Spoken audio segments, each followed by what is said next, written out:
Wow, thank you. Thank you so much. Please. Thank you. Thank you. Thank you. Thank you. What a great honor. It's a fantastic morning, and after such a glowing introduction, it's very difficult to speak now. I hope I don't disappoint you. And I would like to start by thanking State of New Hampshire, making such a beautiful arrangement, not only for this conference, also the social business design competition. It's a fantastic initiation. And people keep telling me that if you talk about a business where you say one cannot make personal profit out of it, nobody will be interested. So I thought there will be an empty hall. So it shows that it's not true. People, even when you say you're not going to make money, still people are interested. That's a great kind of change in the usual perception of what people want. Story of Grameen Bank has been mentioned in many ways. I never intended to create a bank. That was not my ambition. That was not my focus. I was a teacher teaching economics in the classroom. That's all I did. But the circumstances pushed me into a direction which I could not avoid. And whatever I had done, it was the compulsion of the circumstances, not because I designed something, not because I thought about something. It was such a pressing need and a horrible situation that you cannot but jump into things. You don't have time to even think. So that's what I did, and that's what my first loan given to a few people, a total of $27, began.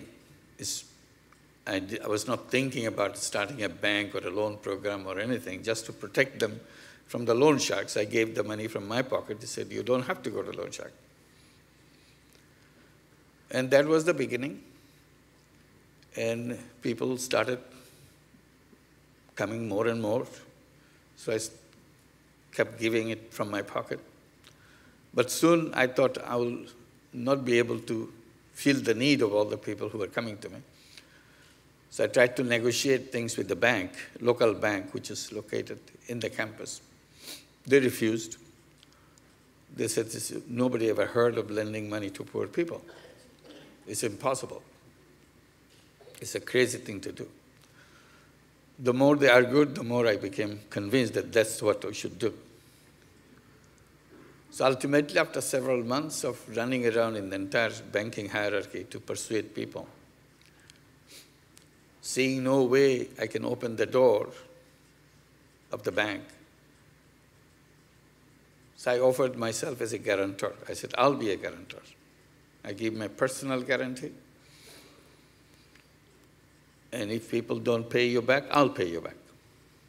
So formally, I signed agreement with them. And then as poor women, poor men take loan in the village, every loan is signed by me that I am the guarantor of this loan. And it worked so well, so beautiful. I merrily kept on signing. I never stopped. I didn't worry about whether they're going to pay me back, pay the bank back or not. I said, it's worth taking the risk. And ultimately, even the bank was getting more and more scared that maybe he won't be able to pay back if they stop paying back. Then I thought I should create a separate bank. The idea of creating a separate bank came much later. Began in 1976, and later in 1983 we became the bank. And people ask me, how did you create this, all these intricate things, the way you have to lend money, you could persuade people to pay you back? I couldn't answer because everything was done in a hurry. So I was not even thinking what I'm doing. Then I started giving good explanation how I did it. I thought it's a good explanation anyway. I said, whenever I needed a rule or a procedure how to do that, since I didn't know anything about banking, I just looked at the conventional banks, how they do it. Once I find out how they do it, I just do the opposite. And it worked.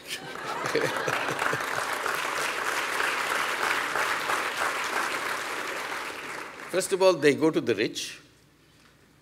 More rich you are, more happy they are. They would like to give you more money. So I reversed it. I go to the poor. The poorer you are, more excited we are. If you're the poorest of all, we get extremely excited. We found her. Conventional banks go to men, particularly in Bangladesh. All the money, all the loans go to the men. We reverse it. We go to women. 97% of our borrowers are women. So that's another reversal. Conventional banks want to operate at the city center, at the hub of business district. We reversed it. We go to the village. The remote of the village, the better it is for us.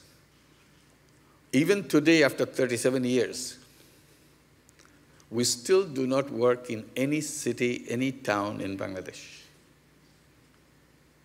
So if you go to the capital city, Dhaka, you'll not see any branch of Grameen Bank or any other city in Bangladesh. We work in villages. We work in every single village in Bangladesh. There are 80,000 villages. And today we have 8.5 million borrowers, all women, 97%. Again, conventional banks are owned by rich people. If you own a bank, you must be very rich. We reversed that. We made Grameen Bank owned by poor women. And 8.5 million borrowers that I just mentioned, they are the owners of the bank. They sit in the board. They make decisions for the bank. Idea of what we do in Grameen Bank became popular, became known as microcredit or microfinance. And it's a global phenomenon today. But that idea of owning the bank was not replicated anywhere. I'm not blaming anybody. It's because of the circumstances in which microcredit has to work. It has to work as an NGO. That's another complaint I keep making. The complaint is, when you try to create a bank, there's only one law in every country called banking law. And banking law allows you to create a bank which is actually a bank for the rich. There is no law to create bank for the poor. And I keep saying, until you create that law, bank for the poor will never happen. 2/3 of the world population has no access to the banking system, including United States. Where do they go? They go to payday lenders in the United States.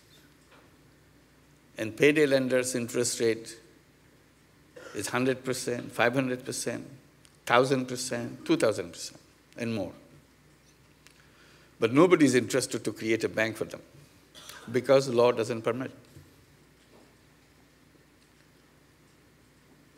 And we are, sometimes, as you have introduced me, sometimes I'm introduced as banker to the poor.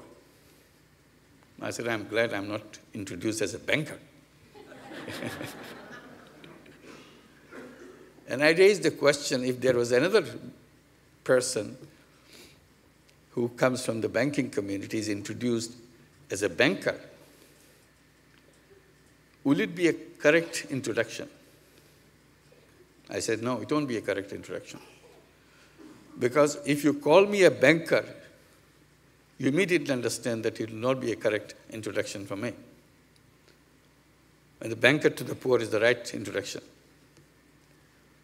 So for the other person, he should be or she should be introduced as banker to the rich. Because that's what he or she does. So this we kind of blurred off. The moment we do it for the rich, as if it is done for everybody. And the poor always misses out. If you do it for the poor, people will always rub it in, it's for the poor. It's always mentioned. And people ask me, or describe, question asked, why do you lend money to the poor? Why do you lend money to women? Why 97% of your borrowers are women? In the beginning, I tried to explain why it is, but now I don't explain. I only ask, have you ever asked other banks why they lend money to men?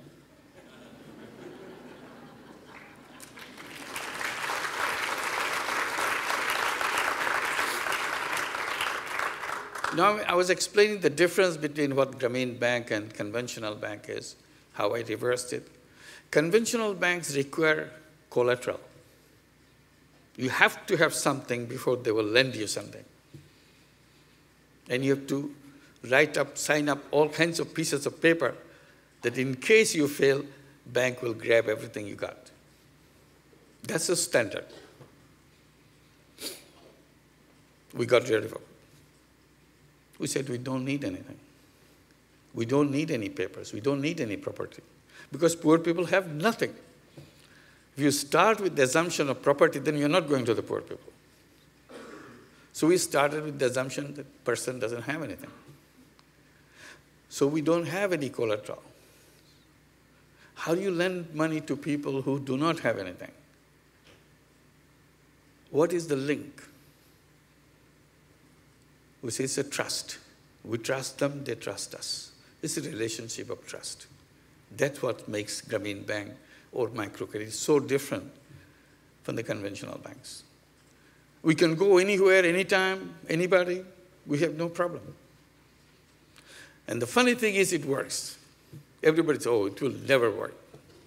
First, when we did it in Bangladesh, they said, oh, it may work in Bangladesh. It will never happen anywhere. These are crazy people in Bangladesh.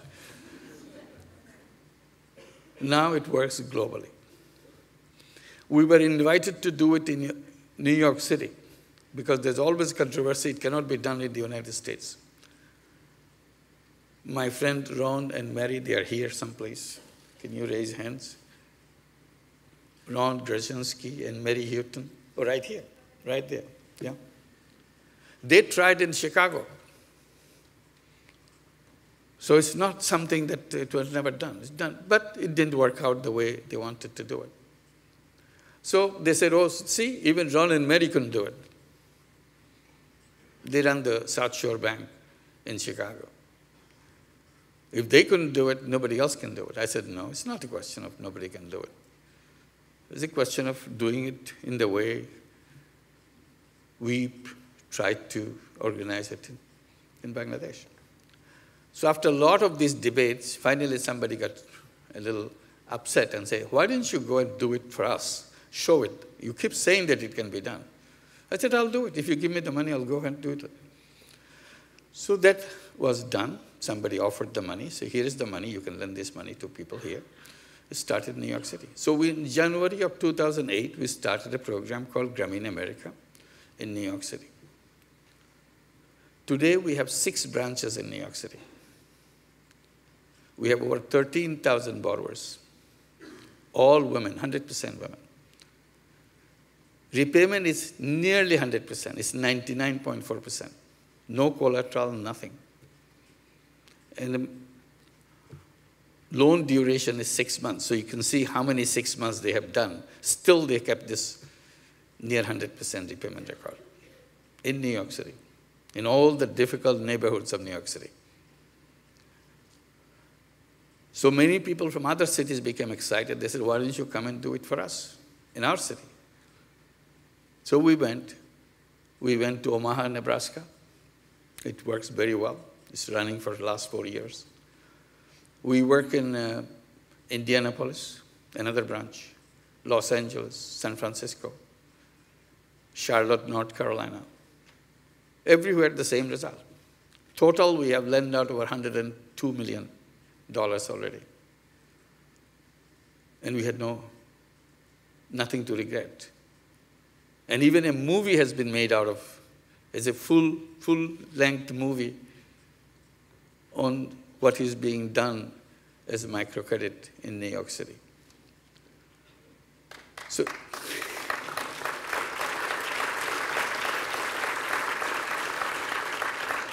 it's not a question of Bangladesh or another country or a poor country. Today, UK, England, they want us to start microcredit in their country. So there's a Grameen UK already formed, and next month, probably the whole thing will be launched. Why is needed? Because banking system never came to that, always saying it cannot be done. But after all these years of work, has the banking system changed? No. What do they say? Do they say it cannot be done? No. It's simply that we are not supposed to do it, you do it. So they are focused on something which doesn't allow the poor people to get in. So all this that we do with this money, people change their life. And one just quick mention I would make, there's something called Millennium Development Goal. There are 8 Millennium Development Goals. The first one is to reduce poverty by half by 2015. And when it was announced in the year 2000 at the General Assembly meeting in the United Nations, everybody said, they said, nobody will ever have reach that goal or any other goal. It's crazy. Reduce poverty by half in 2015? Impossible. We were very excited in 2000 because they came with very concrete numbers and dates that you have to achieve this by this year. And we thought, let's give it a try. Good news this year is Bangladesh has reached that goal of reducing poverty by half in 2013.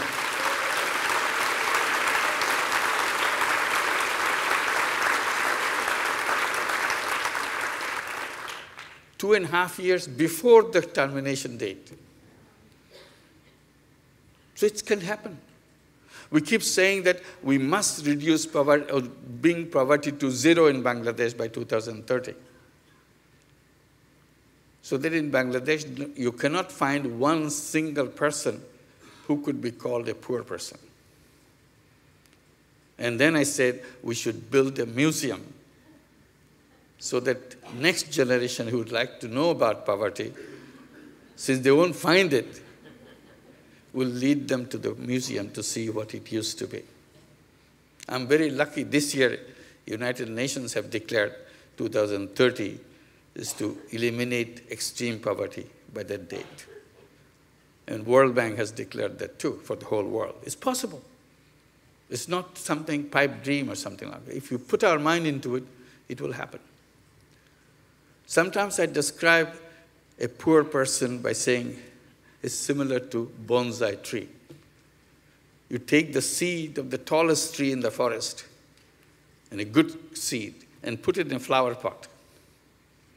What do you get? You get a tree a couple of feet tall or 3 feet tall.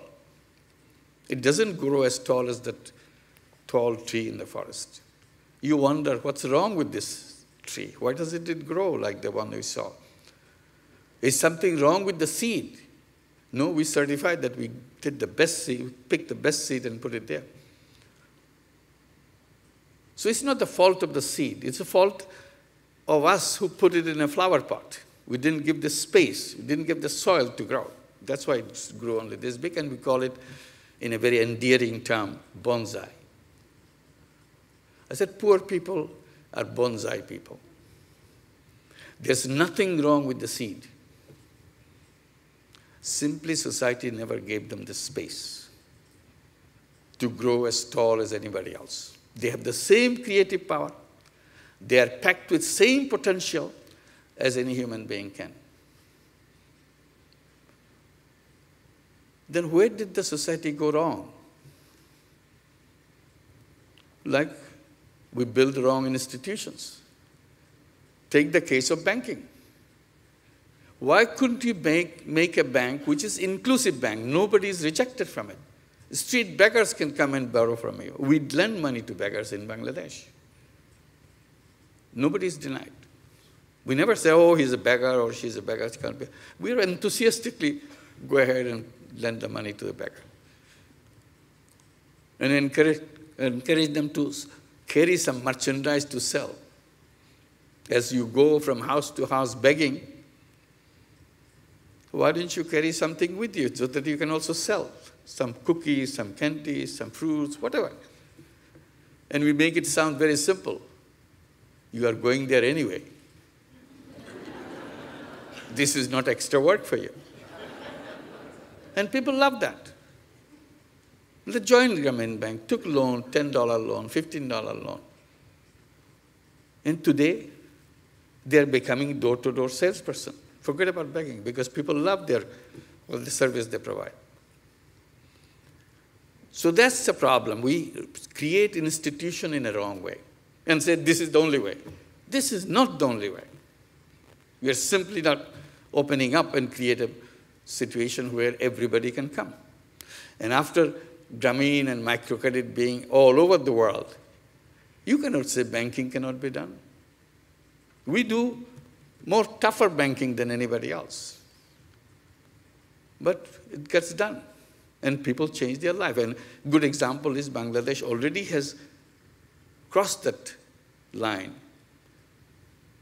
reducing poverty by half by 2013, not 15. So what else is wrong in the system? Our theoretical framework is wrong, what we call capitalism. Capitalism has converted us into money makers. All we do, we chase money. All our life, we are chasing money. We have no time to do anything else. And I keep saying, look, we are not robots. We are not money-chasing robots. We are human beings. Human beings cannot behave like robots. But the theory has converted us into robots. I said, I understand. There is selfishness in us. And the entire capitalist system, the way it has been interpreted now, is based on selfishness. All are busy to make things for us. We don't have time to look at other people. But there's nothing wrong with people. It's just the design of the theory, conceptual framework is wrong. Not the people are not wrong. People have the same selfishness as anybody else. At the same time, each person has the selflessness. But the theory doesn't accept that selflessness. Theory says, oh, if you want to be selfless, you step outside the business world, become a philanthropist, and give away your money. And that's what we do. We give away our money. I said, no, I don't want to give away my money. I want to use it in the business world in a selfless way. How do you do that? I said, I create a business. Business to solve problems rather than make money for myself. If I become a philanthropist, if I give some money as in a charity, money goes, it does a wonderful work, but it doesn't come back. To do the same thing, I have to go on raising money again so that I can do it again. And once I've done it second time, I have to go third time, raise money to do it again. And sometimes many of our organizations who are doing that, it's a tough job. We spend, in such situation, we spend most of our time raising money rather than doing the work. It's a waste of time. I said, why don't we create this whole idea into a business module? And I started calling it by a name calling social business. That's what the competition and everything was today. If you can convert this into a social business, whatever I was trying to do with the philanthropy, then social business money goes out, does the work, and comes back. And you send it back again. So you can do it a million times. It will not run out of money because it keeps coming back to you. Not only comes back to you, at each turn it may increase the money. But I have not created that to make money for myself. I have done it so that I solve the problem. And they started doing that. So if you think if charity money has one life, social business money has endless life. That is the power. In Bangladesh, we started doing these social businesses one after another. We have created many of them. And one, just quick example is we have created a nursing college. Bangladesh has a huge shortage of nurses. There are 3 doctors per nurse. You can imagine how severe the shortage is. But the girls are sitting around, no jobs. I said, what's a funny situation? You need nurses. You have girls with education doing nothing. I said, why don't we create a nursing college and make it a social business so that it covers all its cost? So we picked the girls from Grameen families, poor families, who have gone to school, now have good education. We picked them up. Grameen Bank gives them the education loan, paid all the tuition, so the college covers all its cost. And as soon as they graduate, they get a very good job with a very high salary. It's so easy to pay back the loan. Our first batch of graduates just came out after 3 years, and immediately they got their job, very high salary job. If they had master's degree, probably they will not have that job. So now they are merrily paying back, and 4 of them, we had graduated 38 of them in the first year. 4 of them got scholarships to go to England to do the master's degree. So that's the social business. This nursing college will come to break even by 2016. When it comes to break even, then the money keeps coming back. So you can invest this money to another nursing college and another nursing college. So you have a chain of nursing colleges going on. That's social business. We didn't do it to make money out of it. We did it to solve the problem. We created an auto mechanic training college. Again, training the young people, give them loans, student loans, and become auto mechanic and go on business. And we say you don't have to go and work for somebody else. You can be in business by yourself, and we'll invest.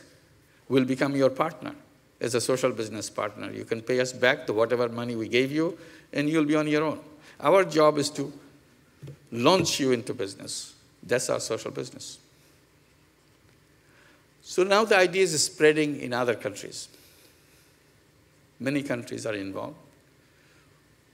Fascinating one is Germany. They took it very seriously. One city in Germany called Wiesbaden, which is close to Frankfurt. The mayor of the city announced the city as the social business city. In the beginning, I didn't understand what is a social business city. Because here I'm promoting social business, but this guy took it one step further.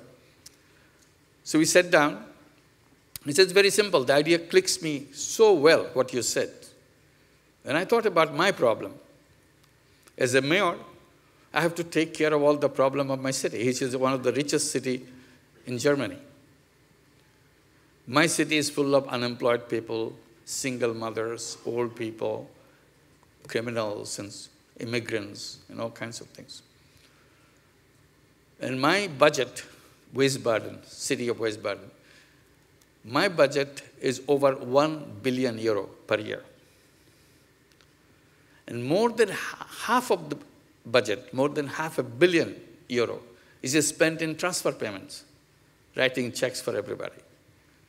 The unemployed, old, single mothers, and everybody, whatever have problem, I write checks for them. That goes more than half of my budget. And the rest of my budget is to take care of other things. I don't like that. Every year that part becomes bigger and bigger. What you told me immediately struck me. If social business can solve problems, these are my problems, that I write checks for everybody.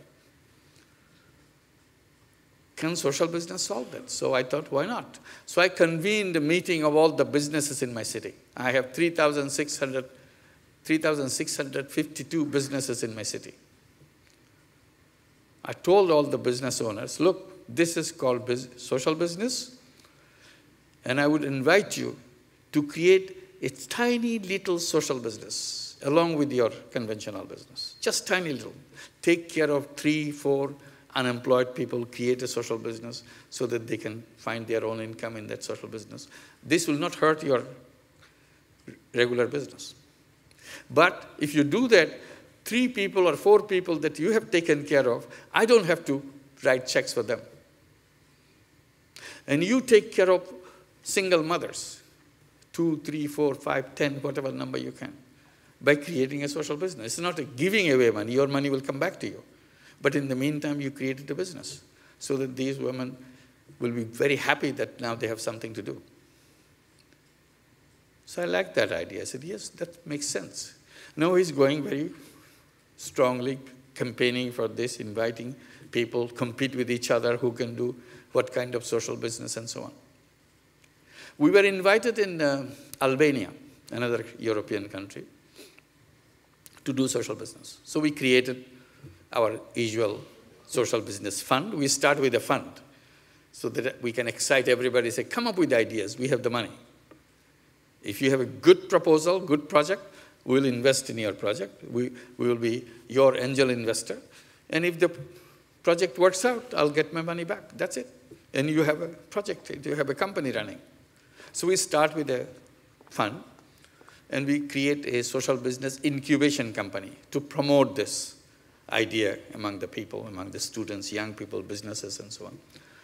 So when we were in Albania, as I was in Tirana, I saw a beautiful office complex built by a German construction company. So we were invited by the German construction company to show this around and so on. While we were having lunch together, they said, we have a big problem. I said, what is your problem?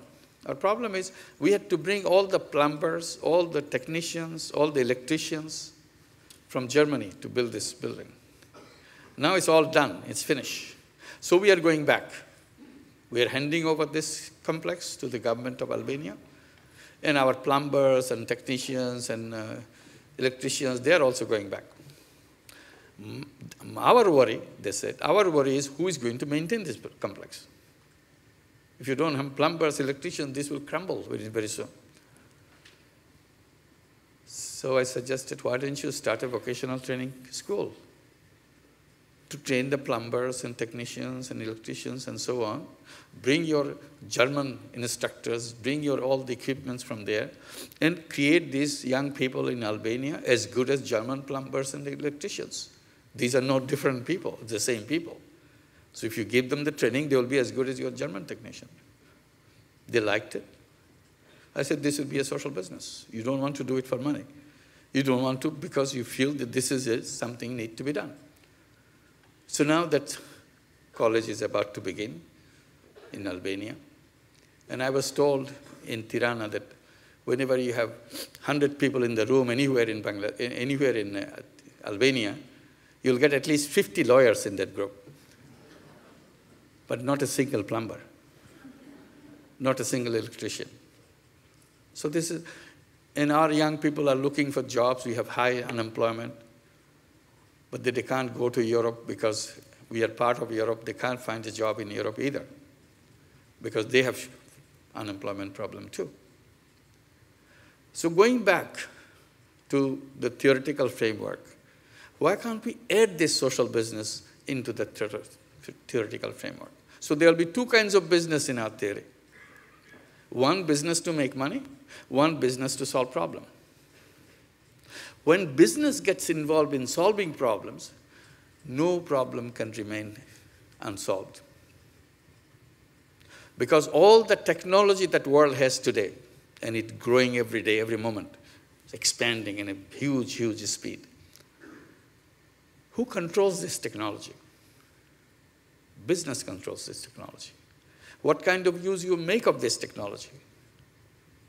You use this technology to make more money. Said, imagine if you had the social business idea, then you will be using this same technology to solve problems. And if you use the same technology, same creative power of human beings, no problem can ever remain unsolved. And I gave a kind of a quiz by saying, if you put all the human creative power on one side and all the human problems on the other side and let them fight, who will be the winner?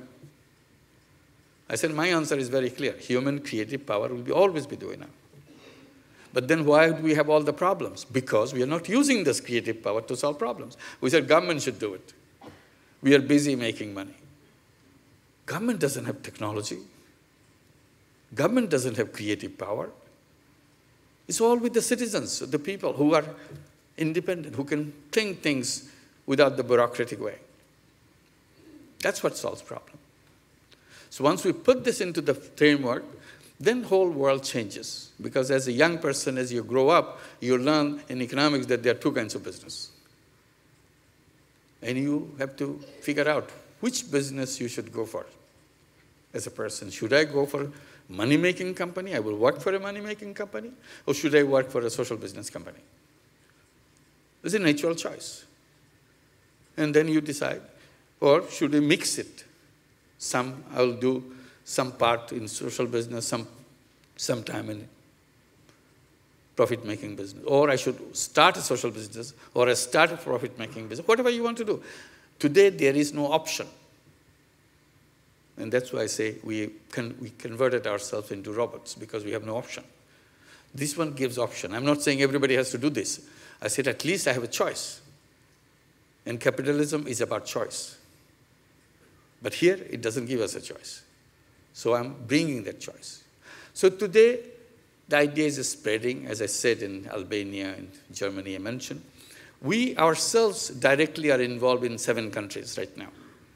In Brazil, in Colombia, in Haiti, in Albania, in India, Tunisia, Uganda, and so on. And each one is exciting projects coming up. Because once you go into it, so many exciting things comes. Like in Haiti, when I went, there's a forest in Haiti literally disappeared. Only 2% of forest has remained. Then I said, why don't we create forest for Haiti? Reforest the entire Haiti. It's an exciting social business. So we created a company, social business company, Reforest Haiti. And luckily, we got very big partners in it, like Richard Branson and Clinton Foundation. So we are moving to cover the whole Haiti with forest as a social business. So there are so many such options. We have now joint ventures coming up with many large companies. Like in Bangladesh, we have joint ventures with Danone. What we do in this social business, we produce a special kind of yogurt to address the problem of malnutrition among the children of Bangladesh. Half the children of Bangladesh are malnourished. And nothing can be done. So we said, at least let's give it a try. So we discussed with Danone, who is interested in our social business idea, to come up with this idea of producing special yogurt with all the micronutrients which are missing in the children into the yogurt. Vitamin, iron, zinc, iodine, and everything. And make it very cheap so that the poorest child can afford it. Make it very delicious so that every child wants to eat it. Because if you put so many ingredients of micronutrients in a small cup of yogurt, it will taste so ugly you'll run away from it. But it is the creative power of business, the Danone, to make it very tasty. Nobody knows that there are so many medicine in it. And children love it. And now the impact is very positive. And we are expanding that in Bangladesh. So we have joint ventures with Veolia, another big, large company on water. Bangladesh has a lot of water problem. Our groundwater has arsenic in our water. Our surface water is polluted. So we are caught. So we created a small social business as a joint venture with Veolia to bring clean, safe water for people in the village. But they have to pay. In the beginning, they were very reluctant. Now, gradually, they got used to it because they get safe water. And the idea is company must get back the expenses covered. So in social business, owners get back the money. Company has to cover the cost. But owner cannot take more than what he has invested. That's it. Rest of the dividend is plowed back. There's no dividend. Profit is plowed back into the company so that you can grow. That's a simple idea of it. So we have joint ventures with Adidas, with BSF, with McCain, with Intel Corporation, and so on. So these are all details I will skip. But the ideas can be done. If we put it in our mind that this is what we're going to do, it will happen. And I firmly believe that if we believe that we can create a world without poverty, it will happen. And it will happen very soon. Because everything is moving so fast because of the technology, because of the communications and so on. So 2030 is still a long way. In the meantime, so many things will change, you'll be amazed. As we see 15 years back, what it used to be, at that time we could not imagine we will have all the things we have today. At that time, it all looked impossible. Today is all possible. We still don't have the Google Glass yet. God knows what we will have after that. But that's the way we're moving. So in that speed, if you put our destination, that this is where we want to get, we'll get there. Because nothing will remain impossible anymore. The possible and impossible, the distance between the possible and impossible is shrinking. It's all a question of our imagination. If we imagine, it will happen. If we don't imagine, it will not happen. So let's imagine a world where there will be no poor person. Let's imagine there will be no person in the world who will be unemployed. Why should anybody be unemployed? Is there something wrong with the human being? No. Able-bodied young person, ready to go, enterprising, able, but unemployed. Why? Who punished him? Did the state punish him? Government punished him? No. Who punished him? System punished him. So my question is, should the system punish people? Or people should punish the system? It's a very simple question. If nothing is wrong in me, who has decided that I should remain unemployed? System. Nobody else. So we tear apart that system, which doesn't fit us. We are not slave to the system. System should be slave to us to make it happen the things that we want. So we can create a world with no poverty. We can create a world with no unemployment. And in that age, when you come, you talk about unemployment, everybody will look at you. What is unemployment? Can you explain what is unemployment? Why should anybody be unemployed? They couldn't even understand why all these people were unemployed before. So stupid of them. And that will be the world where nobody will line up to get a state charity. Why should anybody be in charity? Because I can take care of myself. And it's possible. It's a question of making up our mind and redesign the things that we have done wrong and do it right. And it will happen. Thank you very much. Thank you. Thank you. Thank you. Thank you. Thank you. You want to question?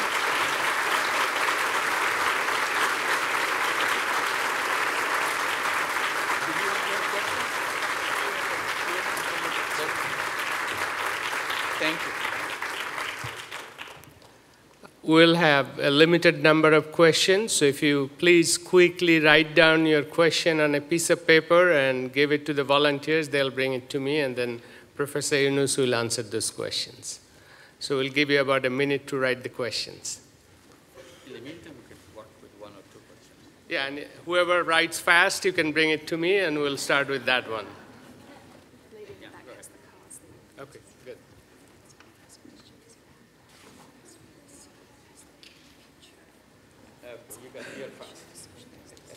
Okay. We already have a question, Professor Yunus. What do you think should be the legal structure for starting social business in this country? Yeah. Legal structure, we keep saying we don't need anything new. We don't need any special privilege from the government. So we can use the same company law as it exists and create social business. Because in social business, it's about the owner, to decide I'm not going to take any profit. Government is not involved here. It's my decision. Nobody forced me to take profit. So I decided in this company I will not take any profit. This is the company I created for this purpose, and I will continue to pursue that purpose. So government is not role in that, so far as the legal framework is concerned. The reason we don't want to take any privilege from the government for social business, because if government gives some privilege, in many of the countries, the usual experience is fake social business will start growing to take advantage of the government. So I said, better close the door. So let's go the same way as any other business does, and we'll carry on with the work. So the legal framework-wise, we are not looking for a new legal framework. We are not looking for a new regulator. Same regulator can work for us too. The next question, do social business owners commit themselves to smaller living standards or stipends? Again, it's up to you. The definition of social business is non-dividend company to solve human problems. You can take back your investment money, nothing more than that. So that's about defines the social business. So how the person lives or not live is not part of the social. It's up to you, your own philosophy, your own style of life. You decide what you want to do as a person.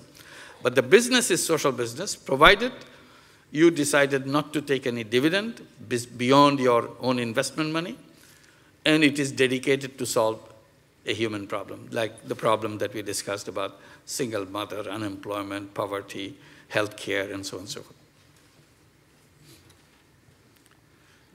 Do you give borrowers technical assistance support? If so, how much?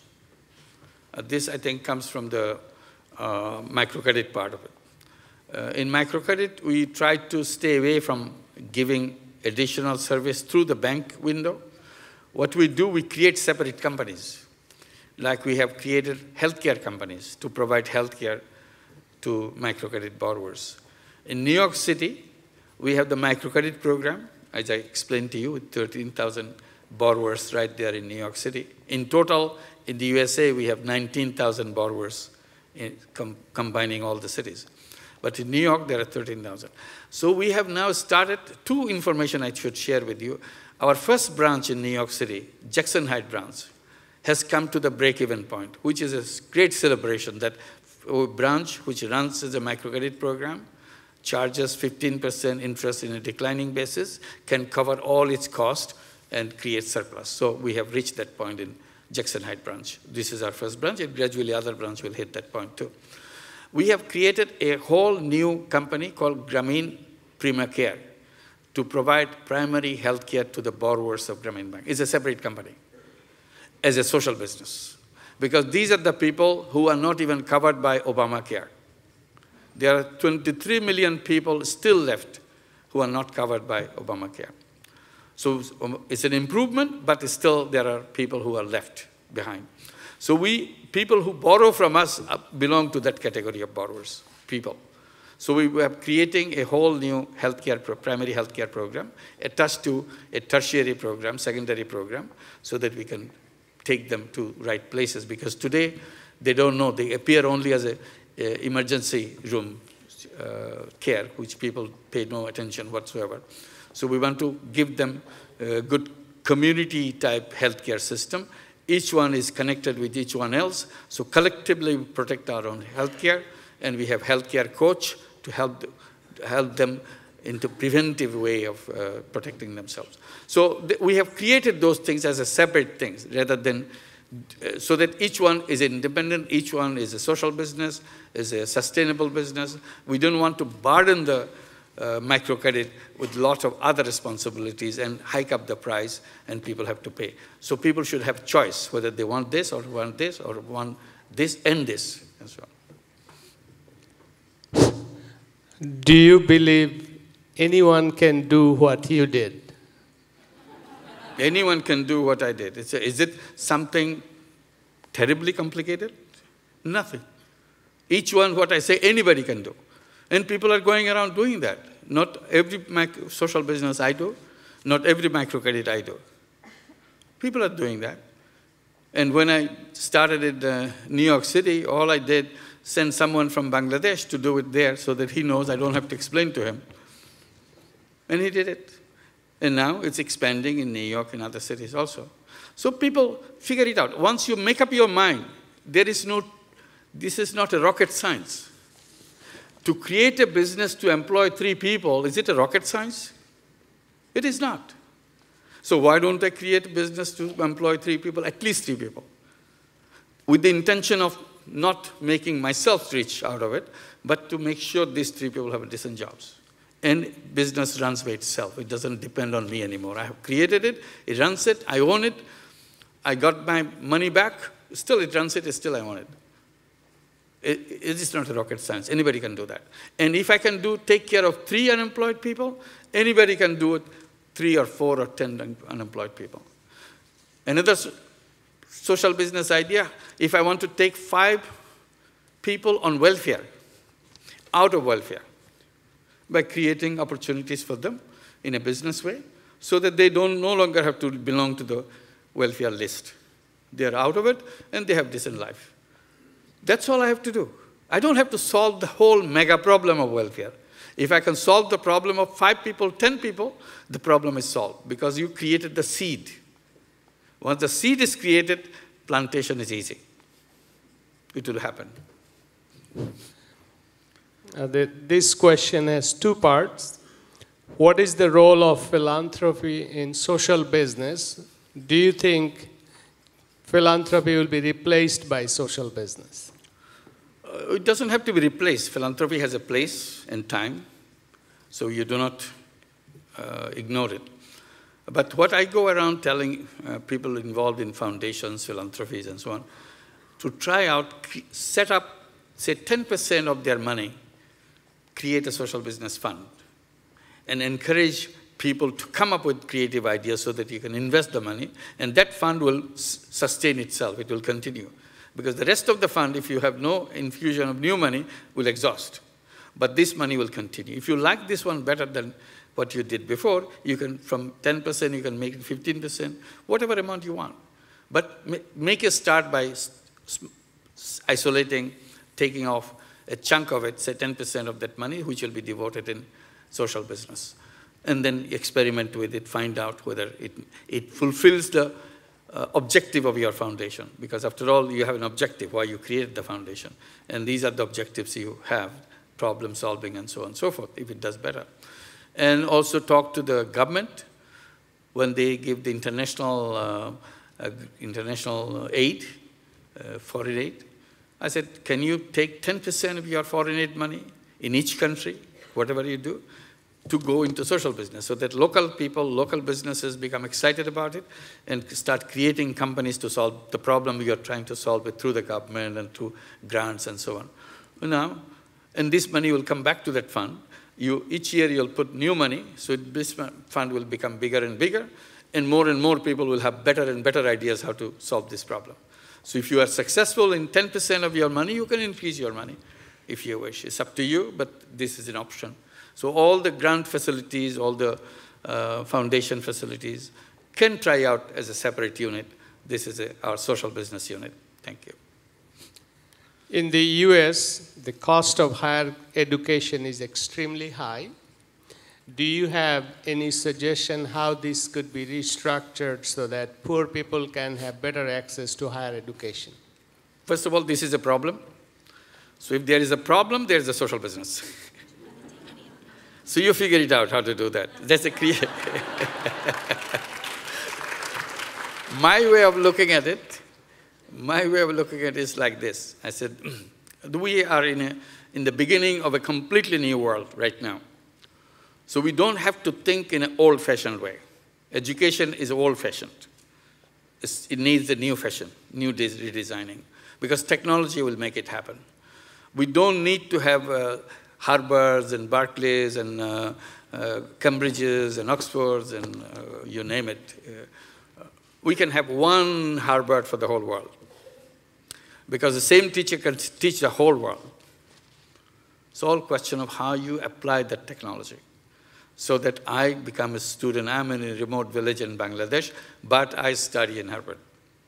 I get the same grade, I do the same exam, I learn from the same teacher and everybody else. And a few years back, probably it would look a little bit too far out of the world kind of idea. But today, with the kind of Khan Academy, many of you are familiar with Khan Academy, he's doing it, he's a single person. And millions of students learn from him. So why can't we have an institution, teachers like him in each subject, who pick the best in the world, put there. So everybody will learn, whether you are the poorest person, poorest child in the family, or you are the rich son of the, or the daughter of the richest family, it doesn't matter. We learn from the same teacher, we know the same thing. And we kind of compete in the same way, because we learn the same way. So that will really bring the equality in people. Otherwise, where I had education and you had education made us different. And I could have done the same thing, but I never had the fortune to go there. And you had the fortune.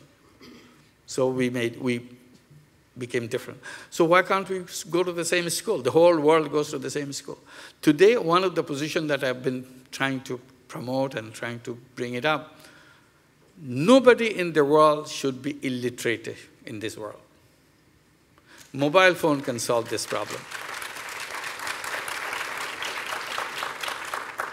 Simple gadget is a mobile phone. You make it such a fun thing, learning, with all kinds of, like you create games. Does anybody teach game to anybody? They figure it out right away. Even if 3-year-old, 5-year-old figure it out how to play the game. No manual, nothing. You try to stop him or stop her, screams. Why can't we make learning alphabets, writing to each other, into like a game? It's all designing a special kind of software where grandmother and the granddaughter will be fighting over the mobile phone, who wants to take it because he wants to send something. Because it's a fun thing. It's not a school. It's part of my life. I know how to count, I know how to add, how to divide, and all because I'm having fun doing that. So that's the way it's redesigned. So this is the ultimate, that we are moving in that direction. But in the meantime, before we achieve that, I'm sure there are many ways of solving that problem. It's a question of bringing creative idea, how to address that. But the fact remains, all children can get their learning from the best teacher in the world. The next question deals with, you mentioned social business should not be for profit. Is there a middle ground between the social business and the full profit businesses? You don't need to have middle ground. It's already there. It's a kind of a spectrum. On the one side, you make only money. You don't think about anything else. Maximization of profit. And then gradually you shift your position. Some profit, some social. 2% social, 98% profit. And then continue. 50% social, 50% profit. and continue. 98% social, 2% profit. It's in the spectrum. You come to one stage where 0 profit and 100% social. That's where we call social business. But that doesn't mean that other point doesn't exist. 98% social, 2% profit, that also exists. But we don't call it social business. We need to have a kind of a boundary of whatever we define. This is the boundary for the one where is 0 profit and 100% social. So it's a part of that spectrum. So one can place himself or herself in any point in this spectrum. I choose 100% profit. I don't care who says what. It's okay. It's your choice. We are not stopping you. Simply saying that these are the options for people to choose. That's all. Have you ever done any social business to provide legal assistance?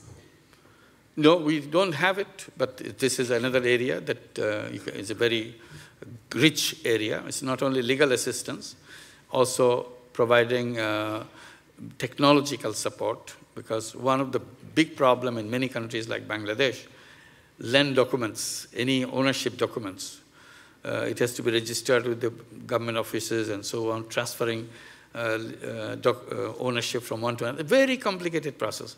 And only the government officials have all the records. So they manipulate those records. You bribe him. Your property will be turned to somebody else's property because you put some money to him and that kind of thing. So if everybody can keep their own records, it's possible. And people say, I have my own records. I know exactly what is happening to whether I paid my fee for the taxes or whatever land taxes do I have to do.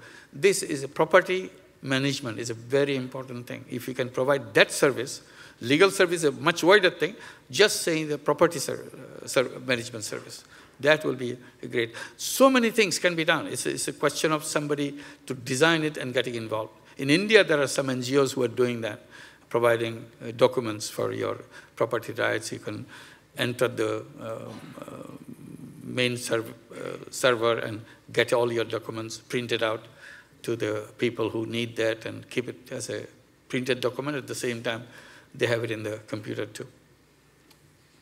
The next question is, how do you respond to critics of microlending? Depends on what is the criticism. I criticize them well, so my criticism is, we started microcredit as a social business. I didn't want to make money out of microcredit. I wanted to have microcredit so that people benefit from that. The poor people benefit from that. So I made microcredit Grameen Bank to be owned by the borrowers. I didn't buy one share of Grameen Bank. I didn't. So that idea is taken up and somebody wants to make money out of that. That is my complaint. Not only wants to make money, wants to make a lot of money out of that. That's my complaint. And I say, yes, you can make a little bit of money. I have no grudge about that. But don't take it away from the original intention of microcredit. I said, your interest rate is an indicator how much you are taking away. So I said, there should be a rule of your interest rate. And I keep saying this at 10% plus the cost of interest. Cost of fund. Cost of fund plus 10%. That should be the ideal interest rate. But if you have cost of fund plus 10% to 15%, then you are in the yellow zone of microcredit. You are okay, but you are still high. Cost of fund plus 15% and above, then you are in the red zone. So we complain about that. Don't take the microcredit to the red zone. As long as you are in the green zone and yellow zone, you are fine.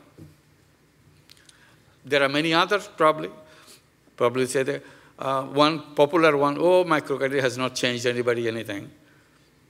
It's a question of, do you have the eyes to see it? That's the problem. If you don't have the eyes to see it, sorry, you won't see it. But if you have the right eyes, you'll see it, what difference it makes to these women. In Bangladesh particularly, if you look what happened in Bangladesh in the last 30 years, anybody will say women empowerment is the most dramatic thing that Bangladesh sees in the last 30 years. So that it didn't come from the sky. Something had to be done at the grassroots level, at the ground level, and happen. Bangladesh was at the bottom of the healthcare indicators among all the countries in the neighborhood, India, Pakistan, Nepal, Sri Lanka, and all that. We were at the bottom in terms of healthcare. Today, In 25 years from now, after that, we have come to the top in every single health indicator. And it's because, again, very strongly related to women empowerment. And it changed the whole health paradigm in Bangladesh. The last question, how can social business be effective in terms of improving factory or working conditions for workers, and particularly in the export sector, companies like Walmart and others? We have something called 7 principles of social business to elaborate what are the things we commit ourselves in social business. So in there, this is, for example, wage level. The minimum wage in social business should be above the minimum wages that is practiced around you, so that you are not hurting anybody to make it a social business. So you pay attention to the bottommost and so on. And also environment. Like when we are doing the Danone yogurt, one of the first question I asked them about the container in which yogurt will be served. They showed me the container. I said, it looks like plastic. They said, yes, it's plastic. I said, in social business, plastic will not be allowed. They were very shocked.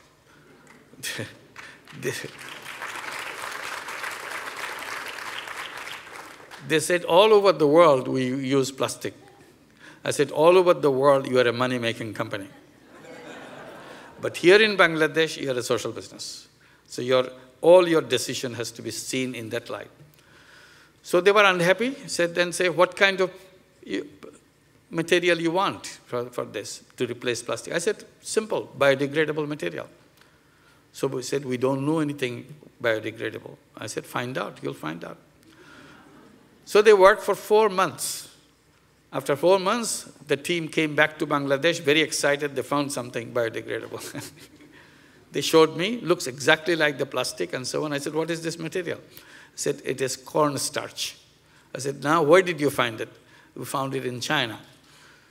So are you sure it's biodegradable? It's in our research laboratory. We tested it in every single way. It passed in every test. So this is biodegradable. I said, that's good news. Now we can use that. Then I took this cup and putting towards my mouth, I said, can I eat it? He was said, why do you want to eat that? You will be eating the yogurt, not the cup. I said, no. The children should be eating the yogurt and eat the cup. So why do you want that? I said, because poor people will be paying for this cup. And why should they pay for the cup which they have to throw away? Why don't you make it edible cup and put micronutrients into the cup also, nutrition into the cup also, so that children will eat the yogurt and eat the cup. So it never happens like that. I said, in social businesses, lots of different things will have to happen. So that's how we explored. And I said, take the case of ice cream. You have the ice cream and the ice cream cone. You eat the ice cream and the ice cream cone. He said, but this is not ice cream, this is yogurt. I said, that's why I'm asking you.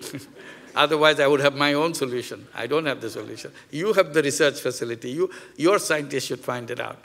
So this is how we went. And now, because of that, Danone tells us that now they have changed the policy globally, replacing the plastic cup with a biodegradable cup. So what happened in Bangladesh, in tiny little company, had impacted the major giant company in addressing their own issues and so on. It has impacted the company in more than one ways, in terms of their employees, in part of their business policies and so on, because what we have been challenging them in creating that company in Bangladesh. Yes, these are the things we must address, otherwise you won't be social business. Yeah. Thank you. I think this is the end of it. Thank you very much. I appreciate it. Thank you. Thank you.